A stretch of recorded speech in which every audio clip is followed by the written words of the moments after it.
meus queridos, tudo bom com vocês? A paz? Depois de tanto tempo, aprove o Senhor que eu voltasse a interagir com vocês através dos vídeos. Eu gostaria de convidar você para pegar sua Bíblia para juntos estudarmos um assunto muito importante, que é a respeito do fruto do Espírito.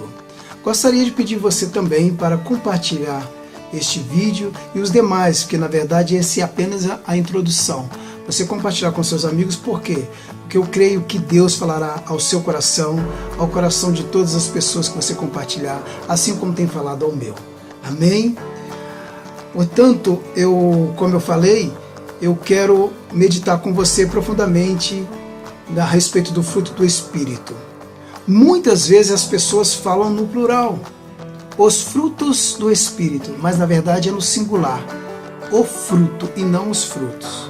O que acontece é que este único fruto do Espírito possui 9 características. Veja bem como é descrito na Bíblia. Lá em Gálatas 5, versículo 22, 23 diz assim: mas o fruto do Espírito é amor, alegria, paz, paciência, amabilidade, bondade, fidelidade, mansidão e domínio próprio. Contra essas coisas não há lei. Observe que o texto diz: o fruto do Espírito é, e não os frutos do Espírito são. Mas qual é o propósito de produzir o fruto do Espírito? Antes disso, precisamos entender que todas as coisas que o Espírito Santo produz em nós são para ser vividas por nós no nível natural, no dia a dia, com as pessoas que relacionamos. O fruto do Espírito que produzimos em nosso espírito é para ser praticado, vivido através da nossa alma e corpo, ou seja, através da nossa mente, vontade e emoções. Em contraste com as obras da carne, temos um modo íntegro de viver, um modo honesto que a Bíblia chama de o fruto do Espírito. Esta maneira de viver se realiza no cristão à medida que ele permite que o Espírito Santo dirija e influencie a sua vida de tal maneira que o próprio cristão torna-se capacitado para subjugar o poder do pecado, especialmente as obras da carne, e andar em comunhão com Deus. Vejamos o que a Bíblia diz lá em Romanos capítulo 8, versículo 5 em diante. Quem vive segundo a carne tem a mente voltada para o que a carne deseja, mas quem vive de acordo com o Espírito tem a mente voltada para o que o Espírito deseja.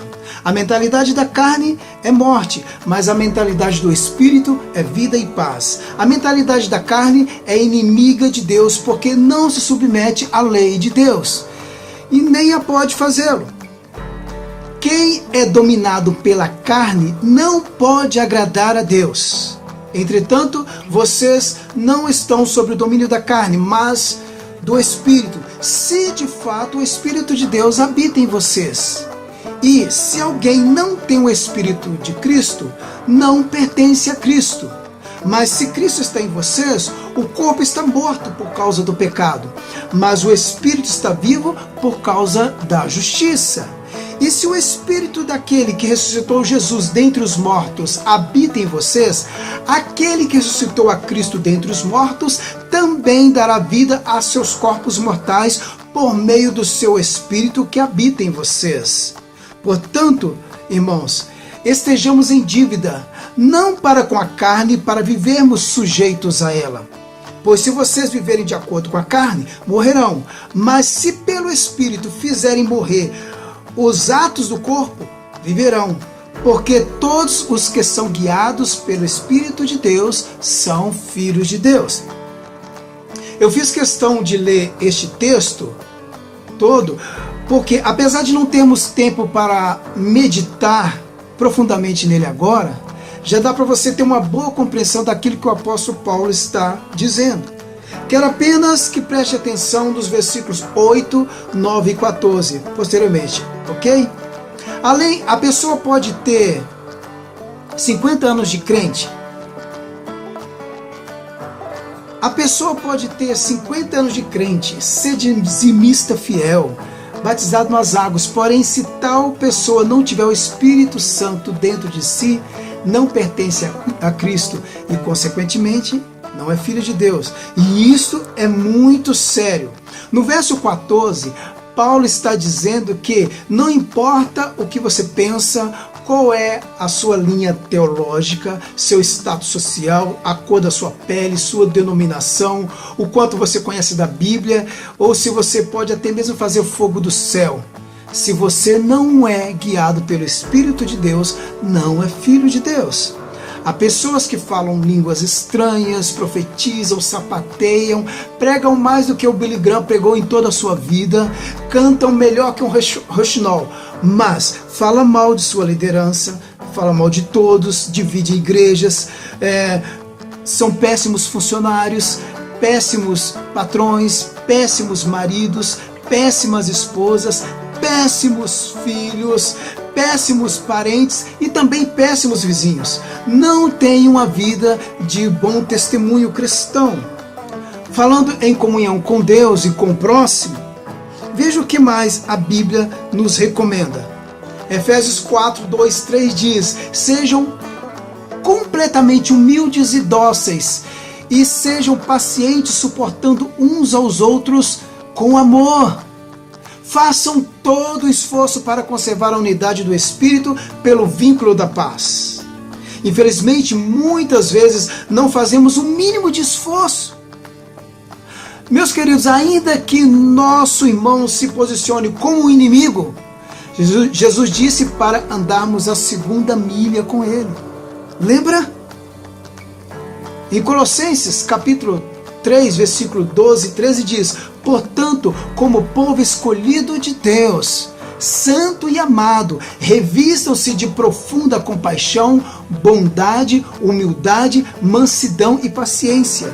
Lá diz: suportem-se uns aos outros e perdoem as queixas que tiverem uns contra os outros.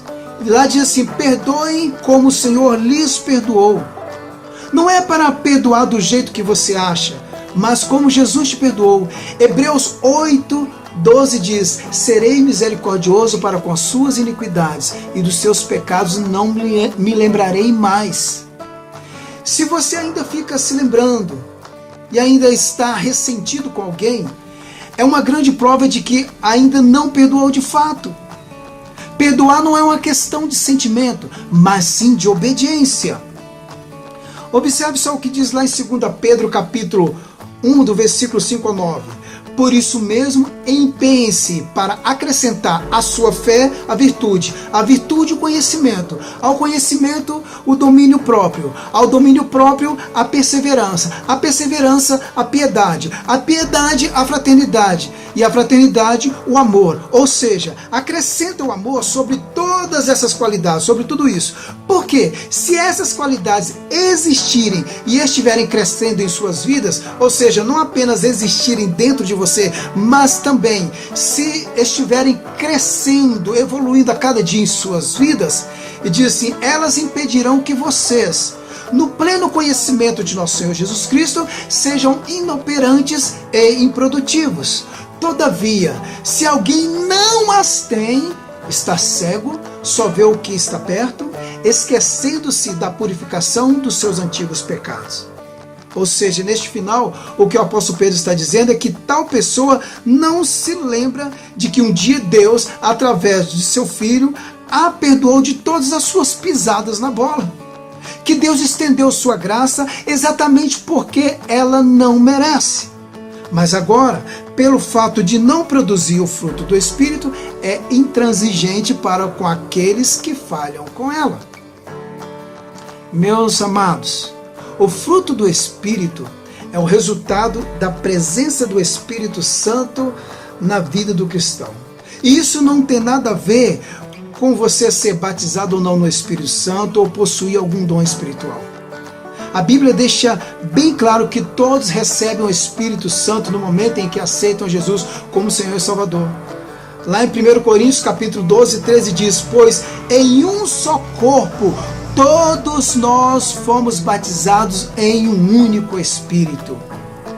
Lá também diz em Efésios capítulo 1, diz: nele, ou seja, em Jesus, quando vocês ouviram e creram na palavra da verdade, o evangelho que os salvou, vocês foram selados com o Espírito Santo da promessa. O verso 14 diz que é a garantia da nossa herança até a redenção daqueles que pertencem a Deus para o louvor da sua glória. Um dos propósitos do Espírito Santo ao entrar na vida de um cristão é transformá-lo. É a tarefa do Espírito Santo conformar-nos à semelhança de Cristo, fazendo-nos mais e mais parecidos com Ele. Mas Ele não fará isso sem a nossa permissão. Romanos 12 diz assim: rogo-vos, pois, irmãos, pela compaixão que é em Cristo Jesus, que apresente os vossos corpos como sacrifício vivo, santo e agradável a Deus, que é o vosso culto racional. E ele diz assim: e não vos conformeis com este mundo, mas transformai-vos pela renovação da vossa mente. Ele disse: transformai-vos. Você transformar a si mesmo. Mas como? Através da sua mente que foi renovada. Renovada por quem? Pelo Espírito Santo, ora. Ele renovou a sua mente, capacitando a produzir o fruto dele. Agora é com você. Você não vai esperar que ele faça aquilo que cabe você a fazer, não é? Aí talvez você esteja perguntando: mas como eu vou produzir este fruto? Nós vamos ver isso no próximo vídeo, ok? Aguardo você, amém? Beijos no seu coração e até o próximo vídeo, onde estarei falando sobre a primeira característica do fruto do Espírito, o amor.